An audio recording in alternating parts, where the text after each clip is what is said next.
Maka turunlah ayat, dihalalkan bagi kamu berjima dengan istrimu pada malam puasa. Makan dan minumlah hingga nyata bagimu benang putih dari benang hitam yaitu fajar. Maka orang-orang sangat bergembira karenanya. Firman Allah, Allah mengetahui bahwasanya kamu tidak dapat menahan nafsumu, karena itu Allah mengampuni kamu dan memberi maaf kepadamu. Maka sekarang campurilah mereka. Ini diturunkan berkenaan dengan kasus Qais bin Syarimah yang diceritakan sebelumnya, karena di sana ada seorang muslim yang tidak mampu menahan nafsunya. Mereka menggauli istri-istri mereka pada malam bulan Ramadan, yaitu setelah Isya dan setelah tidur. Di antara yang melakukan hal itu adalah Umar bin Khattab. Perbuatan semacam itu dilarang sebagaimana telah diutarakan, sebab sebelum itu, apabila mereka telah sholat Isya mereka diharamkan berjima, makan, dan sejenisnya. Kemudian mereka mengadu kepada Rasulullah. Sehingga Allah menurunkan ayat, Allah mengetahui bahwasanya kamu tidak dapat menahan nafsumu. Maksudnya, kamu menggauli istrimu, makan, dan minum setelah Isya. Karena itu Allah mengampuni kamu dan memberi maaf kepadamu. Maka sekarang gaulilah mereka, yakni campurilah mereka, dan carilah apa yang telah ditetapkan Allah bagimu, yaitu anak, dan makan serta minumlah kamu hingga terlihat jelas olehmu benang putih dari benang hitam, yaitu fajar. Kemudian sempurnakanlah puasa hingga malam. Hal itu merupakan pemaafan dan rahmat dari Allah. Maka Allah membolehkan makan, minum, dan berjimak pada seluruh malam sebagai kemurahan, rahmat, dan kasih sayang dari Allah. Firman Allah, makan dan minumlah kamu hingga nyata bagimu benang putih dari benang hitam karena fajar, yakni hingga jelas terangnya pagi dari gelapnya malam. Dan untuk menghilangkan kesamaran, maka Allah berfirman, yaitu fajar. Al-Bukhari meriwayatkan dengan sanadnya dari Adi bin Hatim, dia berkata, saya bertanya, wahai Rasulullah, apa maksudnya benang putih dari benang hitam? Apakah keduanya merupakan dua jenis benang? Nabi bersabda, sesungguhnya kamu hanya menerka-nerka saja bila kamu melihat dua benang. Beliau melanjutkan, bukanlah demikian, namun yang dimaksud ialah gelapnya malam dan terangnya siang, Bukhari. Kebolehan makan hingga terbit fajar yang diberikan Allah merupakan dalil bagi disunahkannya sahur, karena hal itu merupakan bagian kemudahan dan memanfaatkannya adalah disukai. Sunnah pun mendorong untuk makan sahur. Dalam Syahihain dikatakan dari Anas bahwa Rasulullah bersabda, makan sahurlah kamu, karena di dalamnya terdapat berkah, Bukhari dan Muslim. Hadits lainnya ialah, sesungguhnya Rasulullah mengistilahkan sahur dengan santapan berkah. Dalam Syahihain dikatakan oleh Qasim dari Aisyah bahwa Rasulullah bersabda, azan Bilal tidaklah menghalangi sahurmu, karena dia azan pada malam hari. Maka makan dan minumlah kamu hingga mendengar azan Ibnu Ummi Maktum, karena dia tidak azan kecuali ketika terbit fajar, Bukhari Muslim. Masalah. Perbuatan Allah menjadikan fajar sebagai akhir dari kebolehan berjima, makan, dan minum bagi orang yang hendak berpuasa dapat dijadikan dalil bahwa barang siapa yang junub pada waktu subuh, maka mandi besarlah dan sempurnakanlah puasanya serta tiada dosa atasnya. Itulah pandangan keempat mazhab dan jumhur ulama, baik salaf maupun khalaf. Hal itu berdasarkan hadits yang diriwayatkan oleh Bukhari dan Muslim dari Aisyah dan Ummi Salamah bahwa keduanya berkata, adalah Rasulullah masih junub karena jima dan bukan karena mimpi pada waktu subuh. Kemudian beliau mandi besar dan melanjutkan puasanya. Dalam hadits Ummi Salamah yang diriwayatkan Syaihani dikatakan, beliau tidak berbuka dan tidak mengkadanya. Kemudian sempurnakanlah hingga malam. Berbuka pada saat terbenam matahari merupakan tuntutan hukum syara, sebagaimana dikemukakan dalam Syahihain dari Amirul Mukminin Umar ibnul Khattab. Dia berkata bahwa Rasulullah bersabda, jika malam datang dari sana dan siang menyingkir dari sana, maka orang yang berpuasa dapat berbuka, Bukhari dan Muslim. Dari Sahl bin Sa'ad As-Sa'idi dia berkata bahwa Rasulullah bersabda, manusia senantiasa berada dalam kebaikan selama mereka menyegerakan berbuka, Bukhari dan Muslim. Kemudian, dalam hadits-hadits sahih terdapat larangan berpuasa secara wisyal, yaitu menyambungkan puasa hari ini dengan hari berikutnya, dan di antara kedua hari itu dia tidak makan apapun. Imam Ahmad meriwayatkan dari Abu Hurairah, dia berkata bahwa Rasulullah bersabda, janganlah kamu berpuasa wisyal. Para sahabat berkata, wahai Rasulullah, engkau sendiri melakukannya. Nabi bersabda, sesungguhnya aku berbeda dengan kamu. Pada malam hari dia memberiku makan dan minum. Abu Hurairah berkata, ketika orang-orang tidak menghentikan puasa wisyal, maka Nabi berpuasa secara wisyal bersama mereka selama 2 hari 2 malam. Kemudian mereka melihat datangnya hilal bulan Syawal. Maka beliau bersabda, seandainya hilal itu tidak keburu datang, niscaya kutambah puasa wisyal ini. Rasulullah mengucapkan hal itu dengan nada marah karena mereka tidak mau menghentikan puasa wisyal. Hadits ini dikemukakan dalam Syahihain dari hadits Az-Zuhri. Telah menjadi ketetapan bahwa puasa wisyal dilarang. Puasa wisyal merupakan ibadah khusus bagi Nabi. Beliau sangat memperhatikan dan mementingkannya. Yang jelas bahwa makan dan minumnya Rasulullah itu bersifat spiritual, bukan konkret. Jika bukan makanan dan minuman spiritual, maka dia tidak dikatakan berpuasa wisyal kalau memakan makanan sesungguhnya. Namun, wisyal sampai sahur dibolehkan karena ada hadits yang diriwayatkan oleh Abu Sa'id Al-Khudri, dia berkata bahwa Rasulullah bersabda, janganlah kamu berpuasa wisyal, menyambung. Barang siapa di antara kamu hendak menyambung puasa, maka berwisyallah sampai sahur, Bukhari dan Muslim. Firman Allah, janganlah kamu campuri mereka ketika kamu tengah beriktikaf dalam masjid. Sebelumnya, orang-orang yang beriktikaf di masjid suka keluar kemudian mereka berjima semaunya. Kemudian turunlah ayat ini yang melarang mereka berbuat demikian sebelum mereka menyelesaikan iktikafnya. Yakni, janganlah kamu mendekati istrimu selagi kamu beriktikaf di masjid. Dengan demikian, diharamkan kepada orang yang beriktikaf bercampur dengan istrinya. Apabila dia mesti pulang ke rumah karena ada suatu kebutuhan, maka dia mesti memenuhinya dalam kadar waktu yang cukup untuk makan atau buang air, misalnya.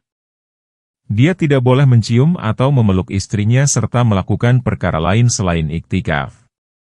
Dalam Syahihain terdapat hadits dari Aisyah bahwa dia berkata, adalah Nabi mendekatkan kepalanya kepadaku ketika aku sedang haid, maka aku membiarkannya. Beliau tidak masuk ke rumah kecuali untuk memenuhi keperluan kemanusiaan. Aisyah berkata, ketika beliau sakit, beliau tinggal di rumah. Aku tidak bertanya kepadanya, dan aku hanya lewat saja. Penuturan Allah Ta'ala ihwal iktikaf setelah berpuasa mengandung bimbingan dan peringatan supaya umatnya beriktikaf pada bulan puasa atau pada 10 hari terakhir bulan tersebut, sebagaimana hal itu ditetapkan dalam sunnah dari Rasulullah. Beliau beriktikaf pada 10 hari terakhir bulan Ramadan hingga beliau wafat. Kemudian istri-istri beliau juga beriktikaf sepeninggal beliau, Bukhari dan Muslim. Firman Allah, itulah larangan Allah, yakni perkara yang telah kami jelaskan, fardukan, dan tetapkan ihwal puasa dan hukum-hukumnya, apa yang kami bolehkan pada bulan itu, apa yang kami larang, kami tuturkan tujuannya, ihwal kemudahan dan azimahnya, itu merupakan had-had Allah yang telah dijelaskan dan disyariatkan oleh Zat-Nya. Maka janganlah kamu mendekatinya. Maksudnya, janganlah kamu melewati dan melintasinya. Demikianlah, Allah menjelaskan ayat-ayatnya kepada manusia. Yakni, sebagaimana Allah telah menerangkan puasa, hukum, syariat, dan rinciannya, maka demikianlah Dia menjelaskan hukum-hukum lainnya kepada manusia melalui lisan hambanya Muhammad, agar mereka bertakwa, yakni agar mengetahui bagaimana mereka beroleh petunjuk dan bagaimana melakukan ketaatan, sebagaimana Allah berfirman, Dialah yang menurunkan kepada hambanya ayat-ayat yang terang, Al-Quran, supaya dia mengeluarkan kamu dari kegelapan kepada cahaya. Dan, sesungguhnya Allah benar-benar Maha Penyantun lagi Maha Penyayang terhadapmu, Surat Al-Hadid, ayat 9. Dan, janganlah sebagian kamu memakan harta sebagian yang lain di antara kamu dengan jalan yang batil dan, janganlah, kamu membawa, urusan, harta itu kepada hakim, supaya kamu dapat memakan sebagian dari harta benda orang lain itu dengan jalan berbuat dosa, padahal kamu mengetahui, ayat 188. Ali bin Abi Thalhah bercerita dari Ibnu Abbas mengenai seseorang yang menguasai harta kekayaan namun tidak memiliki bukti kepemilikannya. Maka dia memanipulasi harta itu dan mengadukannya kepada hakim, sedang dia mengetahui bahwa harta itu bukan haknya dan dia pun mengetahui bahwa dirinya berdosa lantaran memakan barang haram. Sebagian ulama salaf mengatakan, janganlah Anda mengadukan persoalan sedang Anda mengetahui bahwa Anda itu zalim. Dalam Syahihain dikatakan dari Ummu Salamah bahwa Rasulullah bersabda, ketahuilah, aku hanyalah manusia dan datang kepadaku pengaduan sengketa. Boleh jadi ada seseorang di antara kamu yang lebih unggul alasannya sehingga aku memenangkannya dan mengalahkan yang lain. Barang siapa yang kumenangkan perkaranya sedang ia mengambil hak benar seorang muslim, maka kemenangan itu berupa sebongkah api. Silakan mengambilnya atau meninggalkannya, Bukhari dan Muslim. Ayat dan hadis di atas menunjukkan bahwa ketetapan hakim tidak mengubah karakteristik perkara. Hakim tidak dapat menghalalkan perkara haram yang berkarakter haram dan dia tidak mengharamkan perkara halal yang berkarakter halal, karena dia hanya berpegang teguh kepada zahirnya saja. Jika sesuai, maka itulah yang dikehendaki, dan jika tidak sesuai, maka hakim tetap beroleh pahala dan bagi yang bermuslihat adalah dosanya. Oleh karena itu, Allah Ta'ala berfirman, dan janganlah kamu memakan harta di antara kamu dengan batil, sedang kamu mengetahuinya, yakni mengetahui kebatilan perkara yang kamu sembunyikan di dalam alasan-alasan yang kamu ajukan. Mereka bertanya kepadamu tentang bulan sabit. Katakanlah, bulan sabit itu adalah tanda-tanda waktu bagi manusia dan bagi ibadah, haji, dan bukanlah kebajikan memasuki rumah-rumah dari belakangnya, akan tetapi kebajikan itu ialah kebajikan orang yang bertakwa. Dan, masuklah ke rumah-rumah itu dari pintu-pintunya, dan bertakwalah kepada Allah agar kamu beruntung. Ayat 189. Hadis, orang-orang bertanya kepada Rasulullah ihwal bulan sabit, ya Rasulullah, untuk apa bulan sabit diciptakan? Maka Allah menurunkan ayat, mereka bertanya kepadamu ihwal bulan sabit. Jawablah, ia merupakan penentu waktu bagi manusia. Nabi bersabda, Allah menjadikan bulan sabit untuk menentukan waktu berpuasa bagi kaum muslimin, waktu berbuka, masa idah bagi wanita, dan urusan agama mereka yang lain. Abdur Razak meriwayatkan dengan sanadnya dari Ibnu Umar, dia berkata bahwa Rasulullah bersabda, Allah menjadikan bulan sabit sebagai penentu waktu bagi manusia. Maka berpuasalah kamu lantaran melihat bulan sabit dan berbukalah karena melihatnya juga. Jika cuaca mendung, sehingga bulan sabit tidak terlihat, maka genapkanlah puasamu menjadi 30 hari. Hadis senada diriwayatkan pula oleh Hakim dari hadis Ibnu Abi Rawadbih. Menurut Hakim, dia adalah orang terpercaya, ahli ibadah, mujtahid, dari keturunan baik-baik. Jadi, sanad dia itu sahih. Firman Allah, bukanlah kebajikan memasuki rumah-rumah dari belakangnya, akan tetapi kebajikan ialah kebajikan orang yang bertakwa. Dan, masuklah ke rumah-rumah itu dari pintu-pintunya. Diriwayatkan oleh Al-Bukhari dari Al-Barra, dia berkata, jika mereka hendak berihram pada masa jahiliyah, maka mereka memasuki Baitullah dari belakangnya. Maka Allah menurunkan ayat, bukanlah kebajikan. Atha bin Rabah berkata, apabila penduduk Yatsrib, Madinah, pulang dari sholat Id, maka mereka masuk ke rumah-rumah mereka dari belakang, dan mereka berpandangan bahwa cara demikian lebih mendekati kepada kebajikan. Maka Allah Ta'ala berfirman, bukanlah kebajikan memasuki rumah-rumah dari belakangnya. Firman Allah, dan bertakwalah kepada Allah agar kamu beruntung, di kemudian hari pada saat kamu berdiri di hadapannya, kemudian Dia membalasmu secara sempurna dan penuh. Dan perangilah di jalan Allah orang-orang yang memerangi kamu dan janganlah kamu melampaui batas. Sesungguhnya Allah tidak menyukai orang-orang yang melampaui batas. Ayat 190. Dan bunuhlah mereka di mana saja kamu menjumpainya dan usirlah mereka dari tempat mereka telah mengusir kamu, dan fitnah itu lebih besar bahayanya daripada pembunuhan, dan janganlah kamu memerangi mereka di Masjidil Haram kecuali jika mereka memerangi kamu di tempat itu. Jika mereka memerangi kamu, maka bunuhlah mereka. Demikianlah balasan bagi orang-orang kafir. Ayat 191. Kemudian apabila mereka berhenti, maka sesungguhnya Allah Maha Pengampun lagi Maha Penyayang. Ayat 192. Dan perangilah mereka sehingga tidak ada lagi fitnah dan agama itu hanya untuk Allah semata. Jika mereka berhenti, maka tiada permusuhan lagi kecuali terhadap orang-orang zalim. Ayat 193. Sehubungan dengan firman Allah Ta'ala, dan perangilah di jalan Allah orang-orang yang memerangi kamu. Abu Al-Aliyah berkata, inilah ayat pertama yang diturunkan di Madinah mengenai perang. Setelah ayat ini turun, maka Rasulullah memerangi orang yang memerangi beliau, dan menahan diri dari memerangi orang yang tidak menyerang sehingga diturunkan surat Bara'ah, artinya berlepas diri. Firman Allah Ta'ala, dan bunuhlah mereka di mana saja kamu menjumpainya dan usirlah mereka dari tempat mereka telah mengusir kamu. Berarti hendaklah, kepentingan, menjadi pendorong untuk memerangi mereka sebagaimana, kepentingan, mereka menjadi motivasi untuk memerangi kamu dan mengusirmu dari negeri mereka, dari mana kamu diusir oleh mereka sebagai pembalasan yang setimpal. Firman Allah, dan janganlah kamu melampaui batas. Sesungguhnya Allah tidak menyukai orang-orang yang melampaui batas. Maksudnya, berperanglah kamu di jalan Allah dan janganlah melampaui batas dalam melakukannya.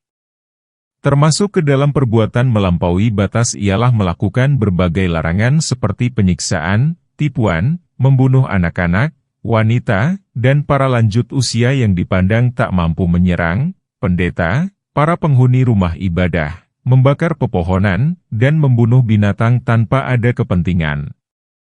Demikianlah dikatakan oleh Ibnu Abbas, Umar bin Abdul Aziz, dan lainnya.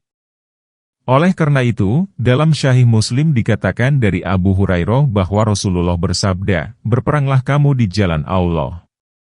Perangilah orang yang kafir kepada Allah. Berperanglah namun jangan mengambil berlebih-lebihan, jangan menipu, memperdaya, jangan membunuh dengan sadis, membunuh anak-anak, dan membunuh para penghuni rumah ibadah, biara dan gereja, Muslim.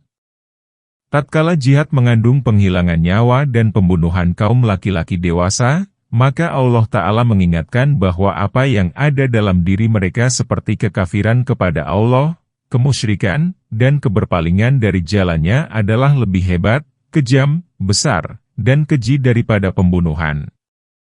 Oleh karena itu, Allah berfirman, dan fitnah itu lebih besar bahayanya daripada pembunuhan. Maksudnya, syirik itu lebih kejam dan keji daripada pembunuhan. Firman Allah, dan janganlah kamu memerangi mereka di Masjidil Haram. Pernyataan seperti ini juga dikemukakan dalam Syahihain, sesungguhnya negeri ini telah diharamkan Allah pada hari penciptaan langit dan bumi. Negeri itu diharamkan oleh kehormatan Allah hingga kiamat, dan tidak dihalalkan kecuali sesaat pada siang hari, yaitu saatku ini. Ia diharamkan oleh kehormatan Allah hingga hari kiamat. Pepohonannya tidak boleh ditebang dan rumputannya tidak boleh dicabut. Jika ada seseorang yang diberi dispensasi untuk berperang, maka dia adalah Rasulullah. Maka katakanlah, sesungguhnya Allah telah mengizinkan kepada Rasul-Nya namun dia tidak mengizinkan kepadamu. Dispensasi itu terjadi pada waktu penaklukan Mekah, karena beliau menaklukkannya dengan kekerasan. Firman Allah Ta'ala, jika mereka memerangi kamu, maka bunuhlah mereka. Demikianlah balasan bagi orang-orang kafir. Allah Ta'ala berfirman, dan janganlah kamu memerangi mereka di Masjidil Haram kecuali jika mereka memerangi kamu di sana secara terang-terangan. Dalam kondisi demikian, perangilah mereka sebagai tindakan mempertahankan diri. Firman Allah, kemudian apabila mereka berhenti, maka sesungguhnya Allah Maha Pengampun lagi Maha Penyayang. Maksudnya, apabila mereka berhenti memerangi kamu di tanah haram dan mereka kembali kepada Islam dan bertobat, maka sesungguhnya Allah akan mengampuni mereka meskipun sebelumnya mereka telah memerangi kaum muslim di tanah yang diharamkan Allah. Karena bagi Allah tiada dosa yang dianggapnya terlalu besar untuk diampuni, jika seseorang bertobat. Kemudian Allah menyuruh untuk memerangi kaum kafir, sehingga tidak ada lagi fitnah, yakni kemusyrikan seperti kata Ibnu Abbas, dan agama itu hanya untuk Allah semata, yakni agama Allah yang menang dan tinggi atas agama-agama lainnya. Dalam Syahihain dikatakan, saya diperintah untuk memerangi manusia hingga mereka mengucapkan, tidak ada Tuhan melainkan Allah.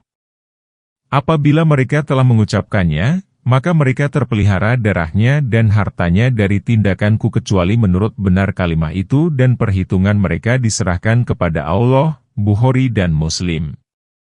Firman Allah, jika mereka berhenti, maka tiada permusuhan lagi kecuali terhadap orang-orang zalim. Allah Ta'ala berfirman, jika mereka berhenti dari kemusyrikan yang dilakukannya dan dari memerangi kaum mukmin, maka tahanlah dirimu dari memerangi mereka. Karena orang yang terus memeranginya berarti zalim, dan tiada permusuhan kecuali terhadap orang-orang zalim. Demikianlah maksud perkataan seseorang yang menyatakan, jangan memerangi kecuali terhadap orang yang memerangi. Ayat ini bisa juga bermakna apabila mereka berhenti, berarti mereka terlepas dari kezaliman, yaitu kemusyrikan, sehingga tiada lagi permusuhan terhadap mereka setelah itu. Yang dimaksud dengan permusuhan di sini ialah pembalasan dan penyerangan sebagaimana firman Allah Ta'ala, dan jika kamu memberikan balasan, maka balaslah dengan balasan yang sama dengan siksaan yang ditimpakan kepadamu. Oleh karena itu, Ikrimah berkata, orang zalim ialah orang yang menolak untuk mengatakan tiada Tuhan melainkan Allah. Bulan haram dengan bulan haram, dan pada sesuatu yang patut dihormati berlaku hukum Qisas. Oleh karena itu, barang siapa yang menyerang kamu, maka seranglah ia seimbang dengan serangannya terhadapmu. Bertakwalah kepada Allah dan ketahuilah bahwa Allah bersama orang-orang yang takwa. Ayat 194. Ikrimah berkata bahwa Ibnu Abbas dan yang lainnya berkata, Rasulullah berangkat umroh pada tahun ke-6 Hijriah. Beliau dihalang-halangi oleh kaum musyrikin agar tidak masuk dan sampai di Baitullah. Kaum musyrik pun merintangi beliau berikut kaum muslimin pada bulan Zulkaidah yang merupakan bulan haram sehingga menghambat mereka masuk dari depan. Kemudian beliau masuk ke Baitullah pada tahun mendatang dan beliau berhasil memasukinya pada tahun ke-7 Hijriah. Berkaitan dengan itu diturunkanlah ayat, bulan haram dengan bulan haram dan pada sesuatu yang patut dihormati berlaku hukum Qisas. Imam Ahmad meriwayatkan dalam musnadnya dari Jabir bin Abdillah, dia berkata, Rasulullah tidak berperang pada bulan yang diharamkan kecuali diserang dan mereka menyerang. Bila bulan haram tiba, maka beliau menghentikannya hingga bulan haram lewat. Sanad hadis ini sahih. Oleh karena itu, ketika sampai berita kepada Nabi di perkemahan Hudaybiyah bahwa Utsman dibunuh sebelumnya Utsman diutus menemui kaum musyrik dalam suatu misi maka para sahabat yang berjumlah 1.400 orang berbaiat kepada Nabi di bawah pohon untuk memerangi kaum musyrikin. Namun, setelah sampai berita lagi bahwa Utsman tidak dibunuh, beliau mengurungkan niatnya dan menuju perdamaian serta kemaslahatan sehingga terjadilah perjanjian Hudaybiyah. Demikian pula setelah beliau selesai memerangi kaum Hawazin dalam peristiwa Hunain yang dibentengi sehingga mereka harus berpindah dari Taif, kemudian beliau mengepung Hunain. Lalu, tibalah bulan Zulkaidah sedang dia mengepungnya dengan manjanik, adalah suatu alat atau senjata pelontar berpengimbang berat yang banyak digunakan dalam pertempuran. Pengepungan terus berlanjut hingga 40 hari penuh, sebagaimana hal itu diterangkan dalam Syahihain dari Anas. Setelah para sahabat banyak yang gugur, maka beliau pergi dan wilayah itu tidak tertaklukkan. Beliau kembali ke Mekah, lalu berumroh dari Jiranah sambil membagi-bagikan ghanimah perang Hunain. Umroh beliau yang ini pun dilakukan pada bulan Zulkaidah tahun ke-8 Hijriah. Firman Allah, maka barang siapa yang menyerang kamu, seranglah dia sebagaimana dia menyerangmu. Allah menyuruh berlaku adil, bahkan terhadap kaum musyrik, sebagaimana Allah berfirman, balasan atas keburukan adalah keburukan yang sepadan. Diriwayatkan dari Ibnu Abbas bahwa firman Allah, barang siapa yang menyerangmu, diturunkan di Mekah tatkala tiada senjata dan perjuangan. Kemudian, ayat itu dinasah, artinya ditafsirkan dengan ayat perang yang diturunkan di Madinah. Ibnu Jarir menginformasikan dari Mujahid demikian, justru ayat itu diturunkan di Madinah setelah pelaksanaan umroh yang bermasalah. Firman Allah, dan bertakwalah kepada Allah serta ketahuilah sesungguhnya Allah bersama orang-orang yang takwa, merupakan perintah atas mereka supaya taat dan bertakwa kepada Allah dan merupakan pemberitahuan bahwa Allah Ta'ala bersama dengan orang-orang yang bertakwa dalam arti Dia menolong dan membantu mereka di dunia dan di akhirat. Dan belanjakanlah harta bendamu di jalan Allah, dan janganlah kamu menjerumuskan dirimu sendiri ke dalam kebinasaan, dan berbuat baiklah, karena sesungguhnya Allah mencintai orang-orang yang berbuat baik. Ayat 195. Al-Bukhari meriwayatkan dari Hudzaifah bahwa ayat, dan belanjakanlah di jalan Allah, dan janganlah kamu menjerumuskan dirimu sendiri ke dalam kebinasaan, diturunkan berkaitan dengan masalah infak. Ibnu Abbas dan sekelompok tabi'in pun meriwayatkan hal yang senada dengan di atas. Al-Laits bin Sa'ad menceritakan dari Aslam Abi Imran, dia berkata, seseorang dari kelompok imigran Muslim di Konstantinopel menyerang barisan musuh lalu di antara mereka ada yang dibakar. Ikut pula bersama kami Abu Ayyub Al-Ansyari. Lalu orang-orang berkata, orang itu telah menjerumuskan dirinya ke dalam kebinasaan. Namun Abu Ayyub berkata, kami tahu bahwa ayat ini diturunkan berkaitan dengan kasus kami. Kami telah menemani Rasulullah. Kami mengalami kejadian bersama beliau dan kami menolong beliau. Setelah Islam menyebar dan unggul, kami kelompok Ansyar merasa sangat bersuka cita. Maka kami berkata, sesungguhnya Allah telah memuliakan kami melalui persahabatan dengan Nabi dan pemberian pertolongan kepadanya sehingga Islam menjadi terkenal dan banyak pemeluknya. Kami kemudian memprioritaskan masalah keluarga, harta kekayaan, dan anak, karena peperangan telah melahirkan nestapa. Kami kembali kepada istri dan anak-anak kami dan menetap bersama mereka. Maka diturunkanlah ayat yang berkaitan dengan kami, yaitu, dan belanjakanlah di jalan Allah dan janganlah kamu menjerumuskan dirimu sendiri ke dalam kebinasaan. Jadi, kebinasaan itu karena kami tetap berkumpul bersama keluarga, mengutamakan kekayaan, dan meninggalkan jihad. Keterangan ini diriwayatkan oleh Abu Daud, Tirmidzi, dan Nasai. Abu Bakar bin Iyasi berkata dengan sanadnya yang sampai kepada Bara bin Azib. Seseorang berkata kepadanya, jika aku sendirian menyerang musuh, lalu mereka membunuhku, apakah aku termasuk kategori menjerumuskan diri sendiri ke dalam kebinasaan? Bara menjawab, tidak. Allah berfirman kepada Rasul-Nya, berperanglah di jalan Allah. Seseorang tidak dibebani kecuali menurut kesanggupannya. Adapun ayat 195 ini berkenaan dengan infak. Riwayat ini diceritakan oleh Ibnu Mardawih dan dikemukakan oleh Al-Hakim dalam Mustadraknya. Menurut Hakim, Riwayat itu sahih karena mengikuti syarat periwayatan Syaikh Hani, meskipun keduanya tidak meriwayatkan cerita tersebut. Tirmidzi dan Qais bin Rabi meriwayatkan dari Ishaq, dari Barra, kemudian dia menceritakan hal di atas juga. Dan setelah firman Allah, seseorang tidak dibebani kecuali menurut kesanggupannya, Barra berkata, yang dimaksud kebinasaan ialah bila seseorang melakukan dosa, berarti ia menjerumuskan dirinya ke dalam kebinasaan dan dia tidak bertobat. Dari Numan bin Bashir dikatakan bahwa ayat itu diturunkan berkaitan dengan seorang laki-laki yang melakukan suatu dosa. Orang itu berkeyakinan bahwa dosanya tidak akan diampuni, berarti dia menjerumuskan dirinya ke dalam kebinasaan karena ia akan terus memperbanyak kesalahan sampai ia binasa.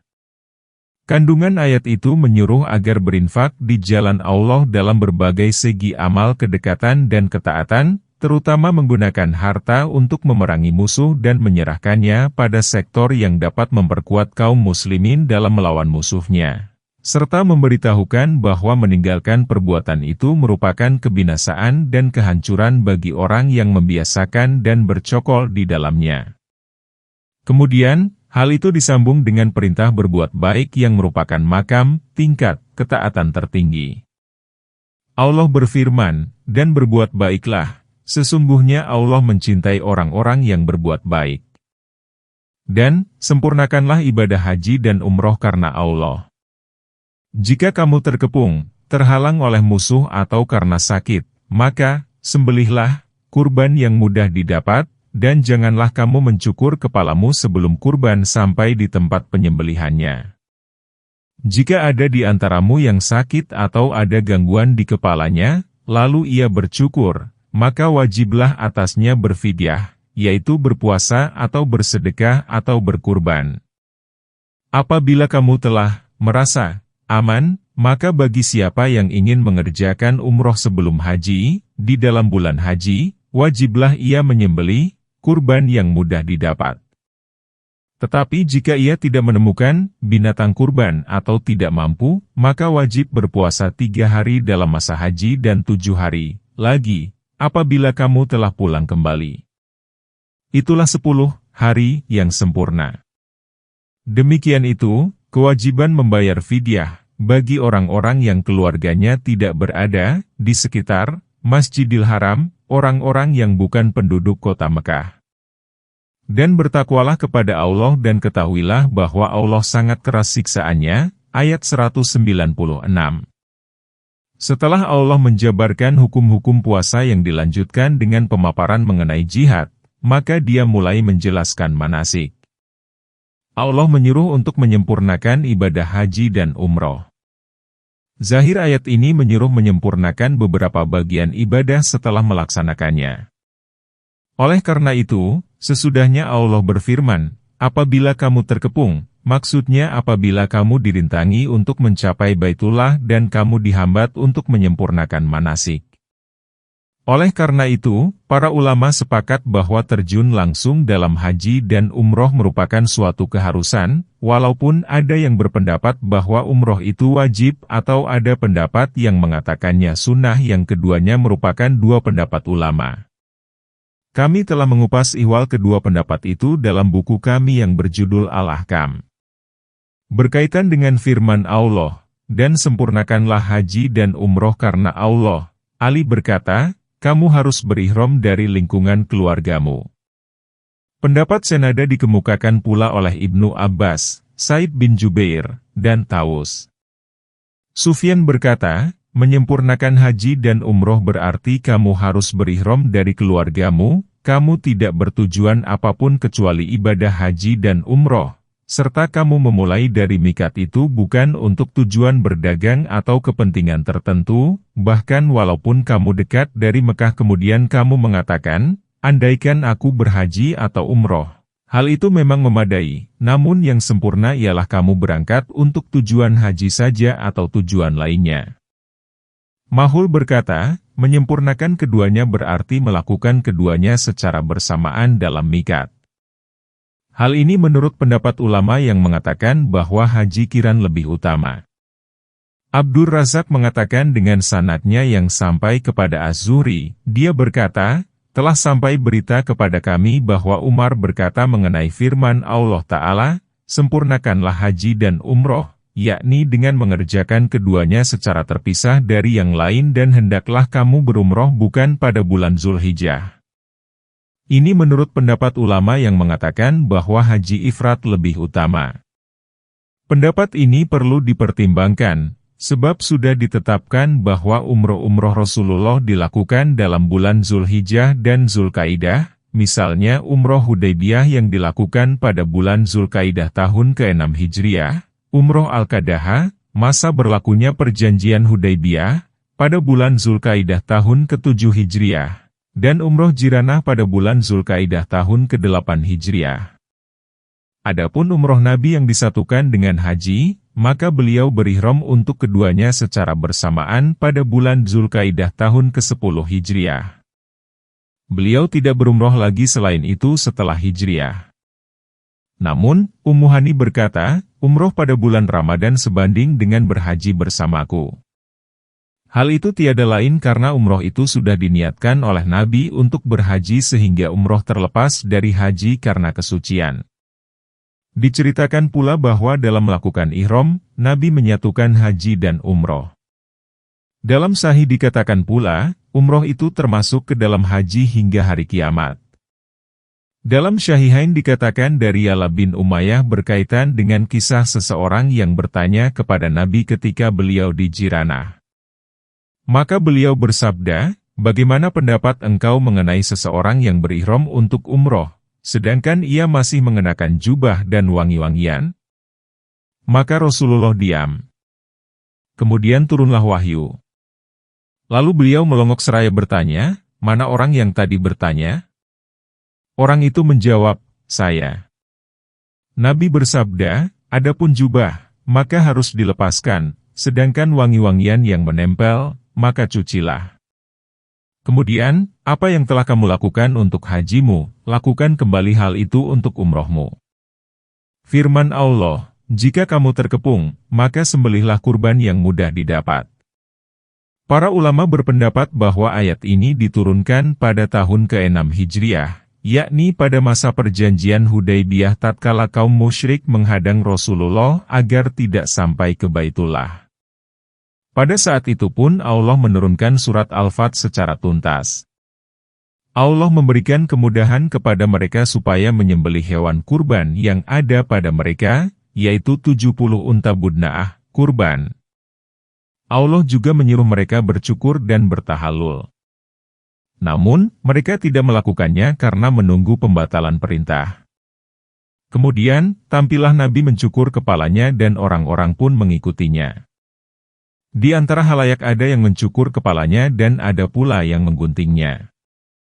Oleh karena itu, Rasulullah bersabda, semoga Allah merahmati orang-orang yang bercukur. Orang-orang berkata, ya Rasulullah, apakah termasuk yang menggunting? Maka pada ketiga kalinya beliau bersabda, juga orang-orang yang menggunting. Mereka menyembelih kurban untuk bersama, yaitu setiap unta budna'ah bagi 7 orang, dan jumlah mereka sebanyak 1.400 orang. Ketika itu mereka berada di Hudaybiyah, yaitu di luar tanah haram. Namun, ada pula yang mengatakan bahwa mereka berada di ujung tanah haram.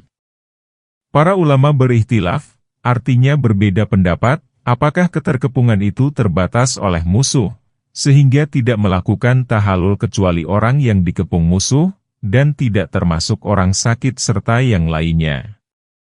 Mengenai hal ini terdapat dua pendapat. Ibnu Abbas berpendapat tiada keterkepungan kecuali oleh musuh.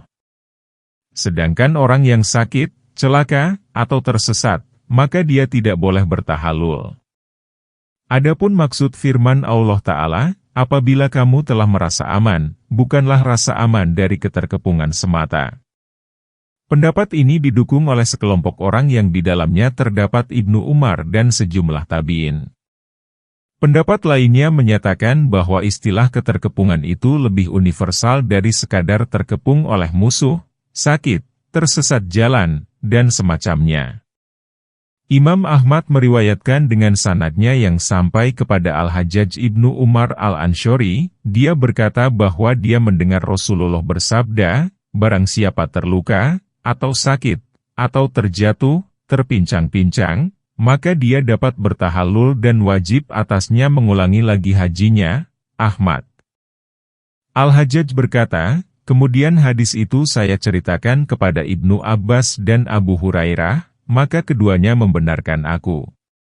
Diriwayatkan dari Ibnu Mas'ud, Ibnu Zubair, Alkamah, Said bin Musayyab, dan yang lainnya bahwa mereka mengatakan, keterkepungan bisa saja dari musuh, penyakit, atau luka. Dalam Syahihain dikatakan dari Aisyah, bahwasanya Rasulullah bertamu kepada Daba'ah binti Zubair bin Abdul Muthalib, dia bertanya, "Ya Rasulullah, aku hendak berhaji namun aku sakit."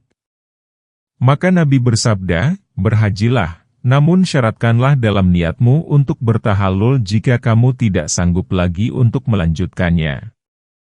Maka ada di antara ulama yang menguatkan niat mensyaratkan tahallul. Syafi'i mengaitkan validitas mazhabnya kepada kesahihan hadis ini. Demikian pula Al-Baihaqi dan para hafiz lainnya mengatakan tentang kesahihan hadis ini. Segala puji bagi Allah. Berkaitan dengan firman Allah, maka sembelihlah kurban yang mudah didapat. Ali berkata, binatang itu ialah kambing. Menurut Ibnu Abbas juga demikian. Begitu pula menurut sekelompok tabi'in.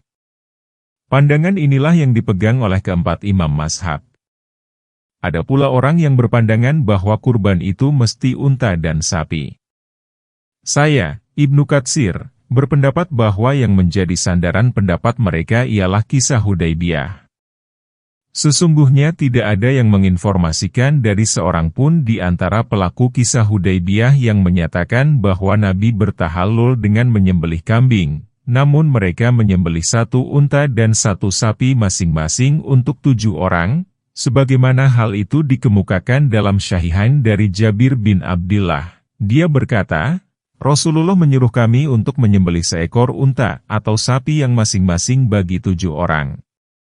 Ibnu Abbas berkata, berkurban itu dipandang dari segi kelonggarannya. Jika dia leluasa, maka berkurban dengan unta, jika tidak, maka dengan sapi, dan jika tidak, maka dengan kambing. Dalam Syahihain dikatakan dari Aisyah Ummul Mukminin, dia berkata, pada suatu kali Nabi berkurban dengan kambing. Firman Allah, janganlah kamu mencukur rambut sebelum binatang kurban sampai ke tempat penyembelihannya, ini diathafkan kepada, dan sempurnakanlah haji dan umroh karena Allah, karena tidak boleh menyembelih kurban kecuali di tanah haram dalam kondisi aman. Adapun kasus yang terjadi di Hudaybiyah itu penyembelihan dilakukan di luar tanah haram. Hal ini merupakan pengecualian karena mereka dikepung oleh kafir Quraisy sehingga tidak dapat memasuki tanah haram. Firman Allah, sebelum binatang kurban sampai di tempat penyembelihannya, berarti selesainya seseorang dari semua pekerjaan manasik haji dan umroh, jika dia melakukan haji qiran. Atau selesai melakukan salah satunya, haji atau umroh, jika dia melakukan haji tamattu atau ifrat. Sebagaimana hal itu dikemukakan dalam Sahihain dari Hafsyah, dia bertanya, "Ya Rasulullah, bagaimana dengan orang-orang yang telah bertahallul dari umroh, sementara engkau sendiri belum melakukannya?" Maka Nabi menjawab, "Sesungguhnya aku telah menggulung rambutku dan mengalungi binatang kurbanku dan aku tidak akan bertahallul sebelum menyembelihnya." Bukhari dan Muslim. Firman Allah, barang siapa di antara kamu sakit atau ada penyakit di kepalanya, maka harus membayar fidyah berupa puasa, atau sedekah, atau berkurban. Al-Bukhari meriwayatkan dengan sanadnya yang sampai kepada Abdullah bin Makil. Dia berkata, saya duduk bersama Ka'ab bin Uzrah di masjid ini, yakni Masjid Kufah. Lalu aku bertanya kepadanya ihwal fidyah berupa puasa. Ka'ab berkata, saya dibawa oleh seseorang kepada Nabi sementara itu kutu berkeliaran di wajahku. Maka beliau bersabda, aku belum pernah melihat penderitaan seperti yang engkau alami ini, apakah kamu punya domba? Aku menjawab tidak. Beliau bersabda, berpuasalah 3 hari, atau memberi makan kepada 6 orang miskin yang setiap orangnya diberi setengah sya'a makanan, kemudian cukurlah kepalamu. Jadi, ayat di atas diturunkan khususnya mengenai diriku, dan secara umum mengenai kalian. Ahmad pun meriwayatkan dari Ka'ab bin Ujah, dia berkata, saya dikunjungi Nabi, ketika saya tengah menyalakan api di bawah kuali sementara kutu bertebaran di wajahku, atau katanya di dahiku. Maka beliau bersabda, kutu itukah yang menyakitimu atau menyebabkan kepalamu sakit? Saya mengiyakannya. Maka beliau bersabda, cukurlah rambutmu kemudian berpuasalah 3 hari, atau memberi makan kepada 6 orang miskin, atau menyembelih kurban.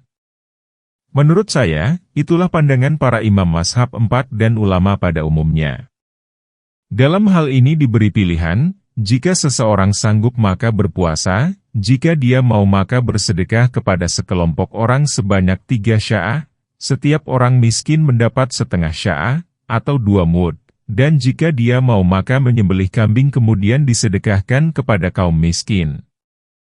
Pilihan manapun yang diambilnya adalah mencukupi. Ketika lafal Al-Quran yang menjelaskan kemudahan itu beranjak dari hal yang mudah kepada yang lebih mudah, yaitu membayar fidyah berupa puasa, atau sedekah, atau menyembelih kurban, maka Nabi menyuruh Ka'ab bin Ujrah melakukan hal itu dan membimbingnya kepada pilihan yang lebih utama dan paling utama, maka dia bersabda, sembelihlah domba, atau berilah makan kepada 6 orang miskin, atau berpuasalah 3 hari. Semuanya itu adalah bagus dalam kedudukannya masing-masing. Segala puji dan karunia kepunyaan Allah.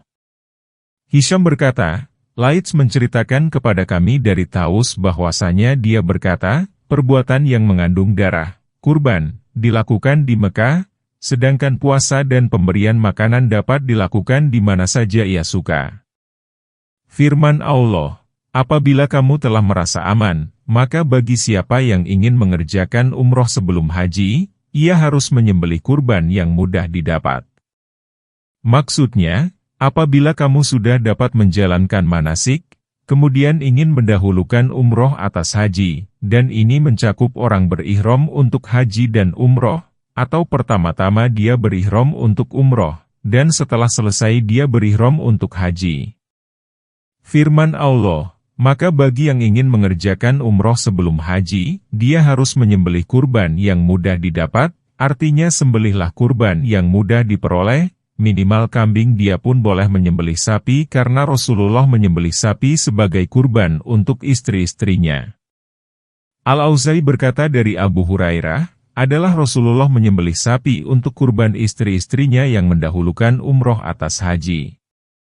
Dalam Syahihain dikatakan dari Imran bin Hishin, dia berkata, Tamatu diturunkan dalam kitab Allah dan kami melaksanakannya bersama Rasulullah. Kemudian, tidak diturunkan ayat yang mengharamkan atau melarangnya hingga beliau wafat. Dia berkata, seseorang dapat melakukan praktik yang dikehendakinya menurut pertimbangan nalarnya. Al-Bukhari berkata, orang itu adalah Umar. Berkaitan dengan kasus ini, Bukhari menjelaskan bahwa Umar melarang bertamatu. Dia berkata, jika kita berpegang kepada kitab Allah, maka sesungguhnya Allah menyuruh kita menyempurnakannya, seperti firman-Nya, dan sempurnakanlah haji dan umroh karena Allah. Pada saat yang sama, Umar pun tidak melarang haji tamatu, dalam arti mengharamkannya. Dia melarangnya karena banyak orang yang menuju Baitullah untuk berhaji dan berumroh dengan praktik tamatu, seperti telah dijelaskannya. Namun, semoga Allah merahmati Umar, mengampuni, dan meridainya serta meridai pendapatnya yang telah melarang tamatu, yang ketika itu telah disimpangkan oleh kaum Rafidah sampai batas yang sangat jauh, padahal mereka sendiri tahu bahwa diri mereka berdusta. Penyimpangan kaum Rafidah dalam hal ini berkaitan dengan pernyataan mereka tentang mut'ah. Menurut mereka, mut'ah telah ada pada zaman Rasulullah dan Khalifah Abu Bakar. Tidak ada yang mengharamkan mut'ah kecuali Umar bin Khattab. Mereka memanfaatkan kemiripan dua kata, mut'ah dalam arti mendahulukan umroh atas haji, dan mut'ah yang berarti kehalalan menikah secara temporer. Nikah mut'ah pernah diharamkan sekali oleh Rasulullah di Khaibar. Kemudian beliau menghalalkannya pada waktu Futuh Mekah, dan kembali beliau mengharamkannya di Mekah dan pada saat yang sama, yakni ketika Nabi masih berada di Mekah. Dari Sibrah al-Juhni, beliau bersabda, hari-hari tasyrik merupakan saat-saat untuk makan, minum, dan berzikir kepada Allah. Muslim. Dalam Sahih Muslim diceritakan pula dari Sibrah al-Juhni, dia berkata, saya melihat Rasulullah berdiri di antara pilar dan pintu, kemudian mengatakan hal seperti itu. Masih dalam Sahih Muslim dikatakan dari Sibrah al-Juhni pula, dia berkata, Rasulullah menyuruh kami menikah mut'ah pada waktu futuh, artinya bukaan seperti dalam pembebasan, yakni pada saat kami masuk kota Mekah. Kemudian, kami tidak mau keluar dari sana sehingga kami pun dilarang mut'ah.